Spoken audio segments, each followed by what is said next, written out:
ଶିମ୍ବର season ସରିବା ଆଗରୁ ଶିମ୍ବର ଏହି ରେସିପିଟି को निश्चय ट्राए करंतु। स्वाद पूरा माछ भजा भलिया। तेबे प्रथमे शिम्ब को मझिरु दुई फाड़ करिकी काटिकी सेथिरे लूण और हळदी भल भाव में गोली दबा। एथिरे मु टिके लंका गुंड मध्य देइछि। तापरे आम गोटे ब्लेंडिंग जार रे किछि रसुण अदा कंचा लंका सुखिला लंका टमाटो और अल्प पियाज देकी ग्राइंड करदबा। तापरे सेथिरे किछि बेसन और चाउल चूना देदबा। बास्ना पई किछि कट्टा धनिया पत्र स्वाद अनुसार लूण और हळदी देकी बाटी नबा।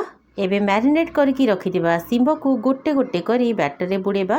देखंतु बैटर कंसिस्टेंसी एमती बहलिया रखिबे। तावारे तेल देकी गोटे गोटे करी शिम्ब पकेदबा। शिम्ब को एमती खोला खोला करके पकेबे जेमती बढ़िया भाव में भाजी हबो। या लो आंचरे घोड़े घोड़े बढ़िया गोल्डन और क्रिस्पी ହେଲା पर्यंत भाजी दबा। नियंतु रेडी हो गला गरमा गरम शिम्ब भजा। आपण याकू गरम भात पखाळ भात सहित खांतु, बहुत बढ़िया लागिबो।